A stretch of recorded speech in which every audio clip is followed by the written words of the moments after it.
Derek's laugh cracked off the old wooden walls like a bad nail shot. Linda clapped sharp, eager, like she was sealing a deal. I didn't blink. I didn't move. Then the judge looked up and asked, quiet as snowfall, "How many properties do you own, Mr. Collins?" The sound in that room changed when he said it. Chairs stopped creaking. Someone cleared a throat and thought better of it. The ceiling fan kept turning slow and tired, pushing around the smell of old varnish and paper. I counted my breath. 1, 2, 3. I'd been counting my whole life. That part was easy. Finally, Derek said again, louder this time, like volume could make it truer. "The house is mine." He stood there in his shiny gray suit, the kind that looks expensive until you touch it. Hair slicked back with too much gel phone half out of his pocket, like it might applaud him next. 31 years old and already convinced the world owed him interest. Linda smiled at him. My Linda, or what used to be. Her hands came together once more, polite, practiced. The sound landed in my chest harder than any gavel. I stayed still. If you'd told me 10 minutes earlier that silence could feel this heavy, I wouldn't have believed you. Silence has been my uniform for years. You wear it long enough, folks think it's weakness. They don't hear the math running underneath. The judge's pen hovered above his yellow pad. He didn't look at Derek. He didn't look at Linda. He looked at me. "One of the 9 properties," he said almost to himself. "I see. I'd like to take a look at it." I felt Linda's head turn fast. Derek's smile didn't move, but something behind his eyes did. A flicker. Confusion, maybe. Or the first missed step in a dance he thought he knew by heart. "My name is Raymond Collins. Most people call me Ray. I'm 56 years old, born and raised in Peoria, Illinois. I spent 30 years estimating construction costs, warehouses, strip malls, storage units, places nobody photographs. I learned early that the men who talk the least usually carry the longest tape measures. That courtroom sits 2 blocks off the downtown square, across from the coffee shop, where I used to grab a burnt cup at dawn before bids. The wood paneling is older than Derek. I've seen judges come and go. They're men and women who've learned to listen for what isn't said. I stood in my worn boots and my old Carhartt jacket, the collar softened by time. The jacket Linda used to tease me about. "You look like you're going to work even when you're not," she'd say. I guess I was. The clerk called a short recess. The judge stood robes whispering and disappeared through the side door. The fan kept turning. Someone in the back row whispered my name like it was a rumor. Derek leaned toward Linda. "You see," he murmured. "Told you, he's got nothing." Nothing is a funny word. It's what people say when they don't know how to count. In the hallway, the air smelled like lemon cleaner and winter coats drying. I rested my palm against the cinder block wall and felt the cold come through. That's when Elaine Foster stepped up beside me. She didn't announce herself. She didn't need to. Elaine has a way of standing that says she's already read the room and filed it away. Dark blazer, no-nonsense shoes, haircut clean and practical. She grew up on the South Side, worked her way through law school, and never wasted a sentence. "Mr. Collins," she said quietly, eyes forward. "They filed an affidavit this morning." I nodded once. "Figures." "They swore," she continued, "that the marital home was your only asset." I exhaled through my nose, counting again. 1 lie, 2 witnesses, 3 signatures. Elaine finally turned and met my eyes. "Problem is," she said, "their math doesn't hold." I almost smiled, almost. Back in the courtroom, Derek paced like he owned the floor. Linda smoothed her skirt, jaw set. I thought about the years I'd let pass without speaking up. The holidays where I swallowed jokes, the dinners where I paid and kept quiet. I told myself it was peace. I told myself it was love. The truth was, it was habit. When the judge returned, the room rose and settled again. He flipped a page, glanced at the filings, then looked straight at me. "Mr. Collins," he said, "before we proceed, I'd like clarity. Is the Peoria residence the only property you own?" Every eye found me. I could feel Derek willing me to nod. Linda's fingers dug into her purse strap. The fan hummed. Somewhere outside, a truck backfired. I didn't answer right away. I counted. Years, paper, signatures, mistakes, regrets. And then I spoke. "Your Honor," I said, steady, plain. "No." Elaine stepped forward. The room leaned in. I'd stayed silent long enough to let them believe their own numbers. Now it was time to count out loud. I learned to count before I learned to brag. My father ran a small HVAC outfit on the west side of Peoria. Nothing fancy. One truck, one ladder, a toolbox that smelled like oil in winter. He taught me that if you talk about money before it's earned, it tends to walk off. Count twice, he used to say, and say it once, if at all. By the time I was 25, I was estimating jobs for a regional contractor. Concrete pours steel frames, zoning headaches. I spent my days turning blueprints into numbers, and my nights turning numbers into sleep.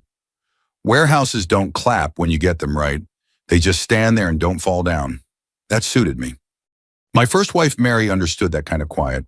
We met at a church fish fry, married young, and built a life that smelled like sawdust and coffee. Cancer took her before either of us learned how to grow old. After the funeral, the house echoed. I learned then that silence can be kind or cruel depending on how long you let it sit. I met Linda 3 years later. She laughed easily. She liked dinner out and warm lamps and the idea of starting fresh. We married at the courthouse, same building where Derek would later crow about my house. At the time, I thought simplicity was a blessing. When it came to money, I kept things separate. Not to hide, at least that's what I told myself, but to keep the peace. Linda had opinions about spending. I had habits about saving. We agreed to disagree and never quite agreed again. I invested the way I worked, slow, boring, and legal. A laundromat in Galesburg, steady quarters, steady folks. A row of storage units near I-74, no glamour, no drama. A small warehouse leased to a grain co-op, long contracts, short conversations. Each one sat in its own LLC set up years before I married Linda, advised by a loan officer at the credit union who liked things tidy. I never hid the work, I just didn't announce it. Derek noticed that. He was 20 when Linda and I married, smart mouth, quick grin, always sizing rooms. At Thanksgiving, he'd lean back and ask, "So, Pop, still driving that rust bucket?" I'd smile and pass the gravy. At Christmas, he'd unwrap a gift I bought, solid, useful, and say, "You know they make nicer versions of these now, right?" I'd nod and count my blessings. I told myself swallowing it kept the house calm. I told myself a stepfather's job was to be patient, but patience unchecked teaches people the wrong math. Linda didn't push back. Not hard. She liked Derek's confidence. She liked that he dreamed big and spent faster than I did. When she asked about vacations, I'd say maybe next year. When she asked why I didn't use a premium card, I'd say I didn't need the miles. At night after the lights were out, I'd lie there and count.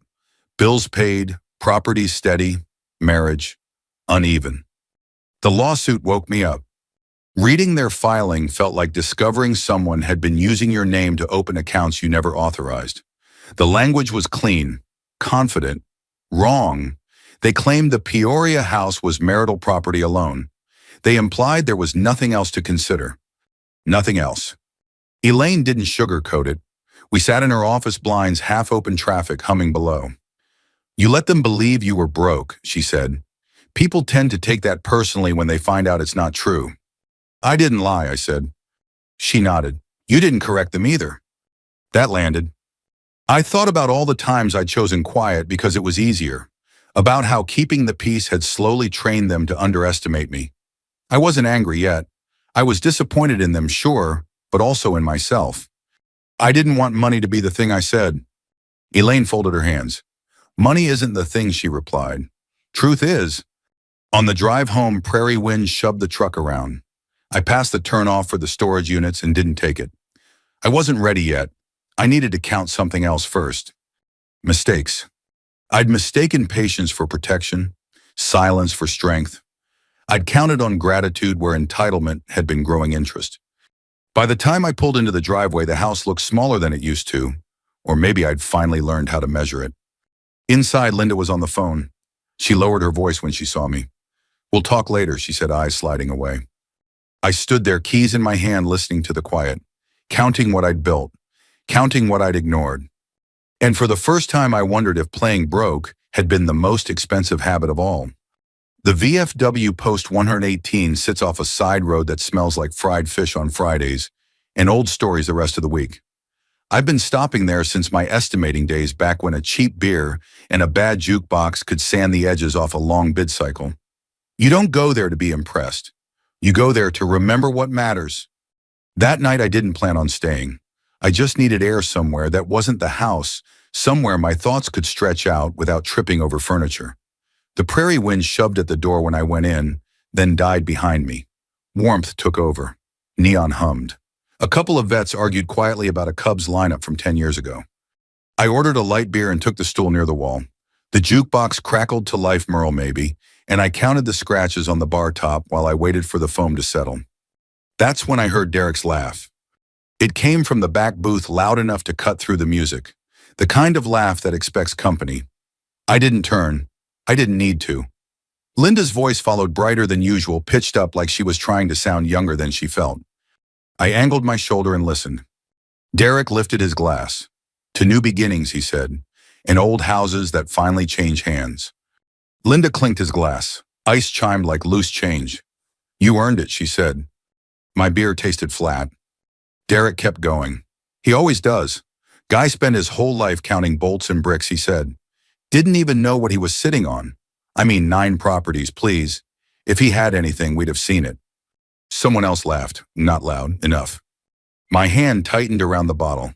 The glass bit into my palm. Knuckles went white the way they do when you're trying not to move. Linda said my name then, not to defend it, just as a label. Ray never wanted more, she said. Simple guy. He liked it that way. That was the cut. It wasn't the money. It wasn't even the house. It was the way 30 years of work got reduced to a punchline over cheap gin. In that room where men toasted service and loss, my silence was being cashed like a bad check. I counted to 5, then 10. I could stand up, walk back there, lay it all out. I could tell them about the laundromat that paid through recessions, the storage units that never missed rent, the warehouse that smelled like grain and stability. I could watch Derek's face fold.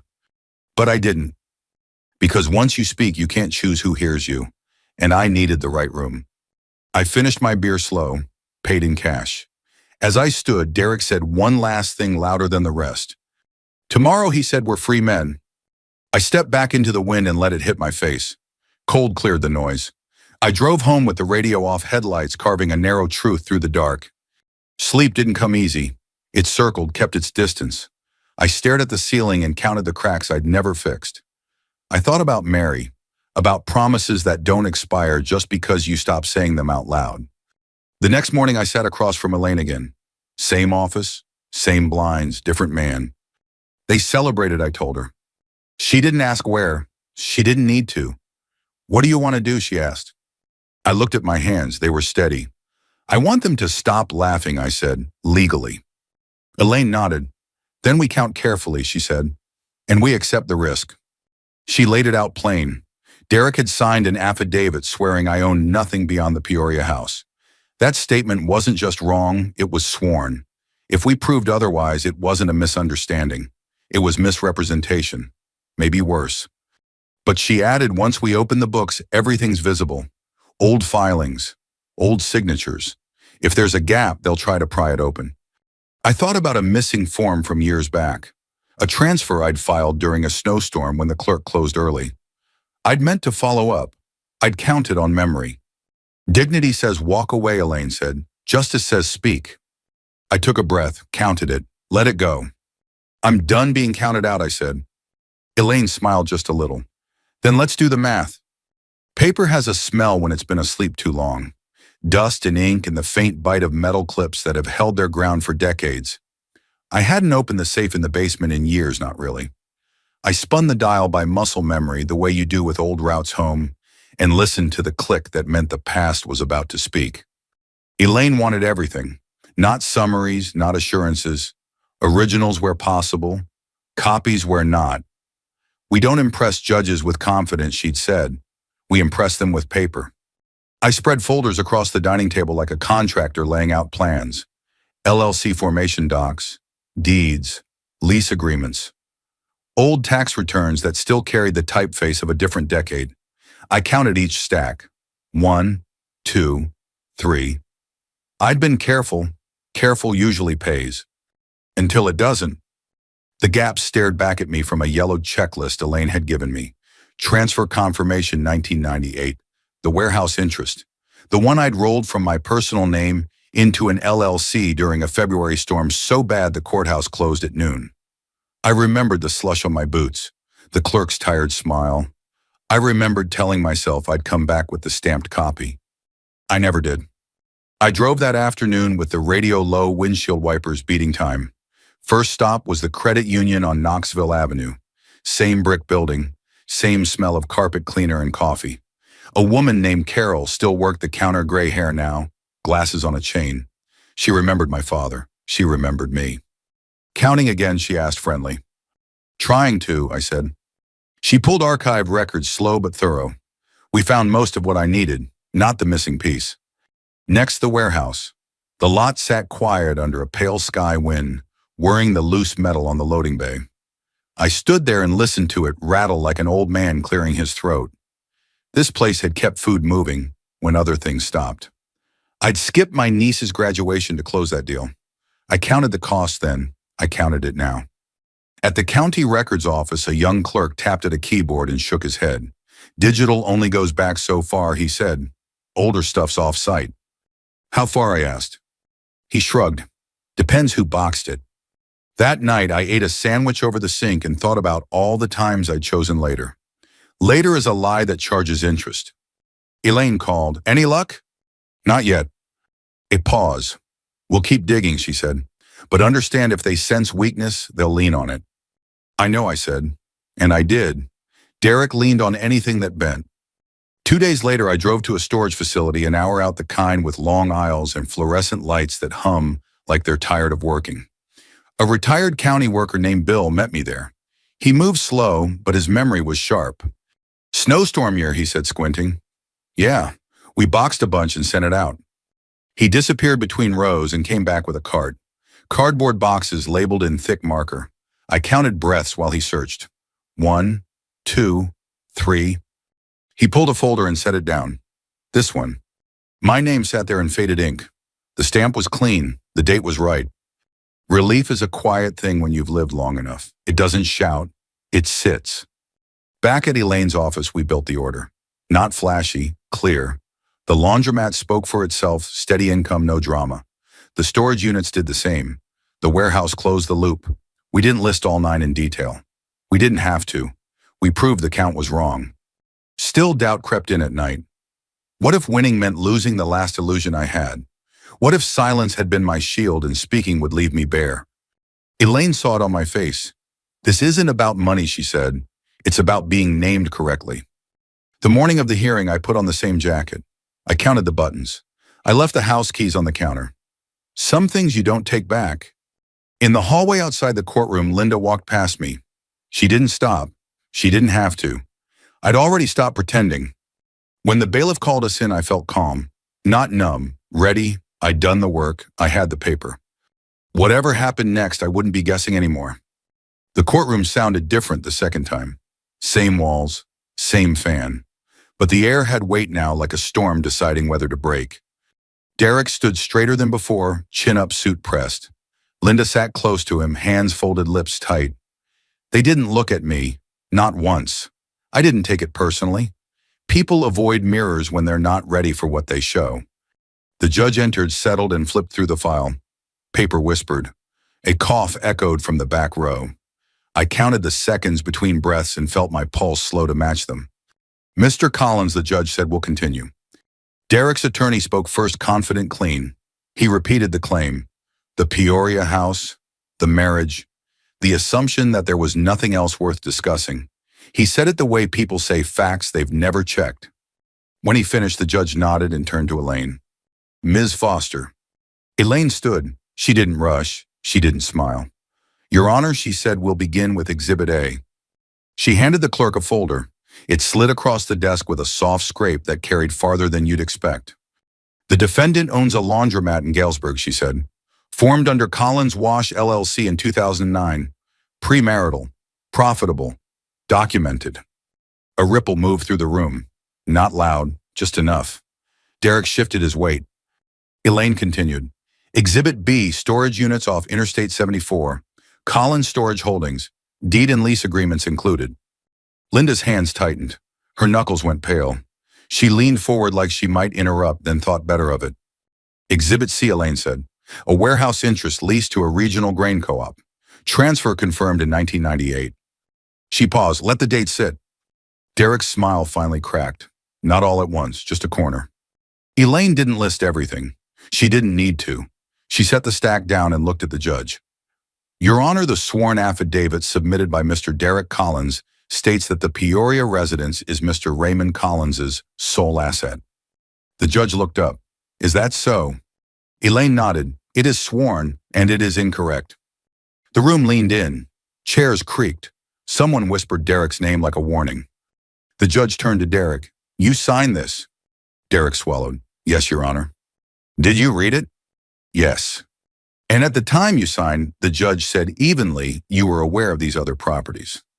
Derek opened his mouth, closed it, looked at his attorney. Linda stared straight ahead as if the wall might offer shelter. Derek began. The judge raised a hand. Careful, he said. This is the moment where counting matters. Silence fell.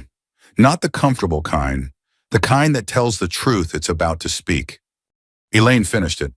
We're not here to embarrass anyone, she said. We're here because sworn statements have weight, and misrepresenting assets to the court carries consequences. The judge nodded once. Then he looked at me. Mr. Collins, he said, why didn't you disclose these earlier? I stood. The wood floor felt solid under my boots. Because I wasn't asked, I said, and because I trusted my family. That last word didn't wobble. It surprised me. The judge studied me for a long moment. Then he looked back at Derek. Next time, he said, dry as dust, learn to count before you swear. The gavel came down, not hard, enough. Motion denied, he said. Claims dismissed. It was over. Outside, the winter sun cut through the clouds like it had someplace better to be. Linda caught up to me on the steps, breath short. Ray. I turned. I'm done being easy math, I said. She stopped. I walked on. The first morning in the new condo was quiet in a way I hadn't felt in years. No slammed cabinets, no tension hiding in the corners. Just the low hum of the refrigerator and the river moving outside like it had nowhere else to be. I stood on the small balcony with a chipped mug of black coffee steam rising into cold Illinois air and counted something different. Not assets, not losses. Breaths. The Illinois River slid past below gray and steady. I'd driven over that bridge 1,000 times without stopping. Funny how victory slows you down more than defeat ever did. I didn't move there because I had to. I moved because I chose to. The Peoria house was still mine legally, cleanly, but it no longer felt like home. Some places keep your memories hostage. Letting go isn't weakness. Sometimes it's the last smart investment you make. A week after court, I signed paperwork donating one of the smaller properties, the warehouse lease interest, to a local housing program run through a church on the south end. No press, no plaque, just a handshake from a man who looked me in the eye and said, "This'll help people sleep warmer." That was enough. Linda called 3 times before I answered. On the 4th, I picked up. Her voice sounded smaller, like the room around her had finally emptied. Ray, she said, and stopped. The silence stretched. I didn't know, she said finally, about the properties, about any of it. I leaned against the balcony rail and watched a barge crawl upstream. You knew enough, I said. You knew who you were clapping for. She breathed in sharp. I never meant. I know, I said, and I did. People rarely mean the damage they cause. That doesn't make it imaginary. There was a time I would have filled the quiet for her, smoothed it over, counted her comfort before my own. Not anymore. Linda, I said steady, you didn't want a partner. You wanted something you could count on while you counted me out. She didn't argue. That told me more than any apology could. We hung up without drama, no promises, no anger, just an ending that finally fit. Life settled after that. I kept the laundromat, still hums like clockwork. The storage units still open and close on time. The rest keep doing what they were always meant to do, stand quietly and work. Sometimes folks ask why I never told my family what I had. I tell them this: I spent my life counting materials so buildings wouldn't fall. Somewhere along the way, I forgot to count respect. When you don't, other people do it for you, and they usually get it wrong. Revenge wasn't standing in that courtroom watching Derek shrink into his chair. That was just arithmetic, necessary, final. The real revenge was this calm, this space, this choice to live counted, not guessed.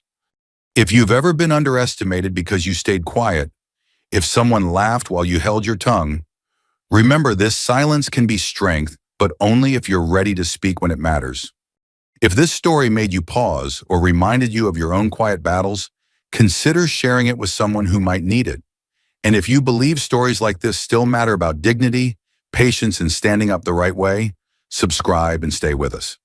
Some things are worth counting together.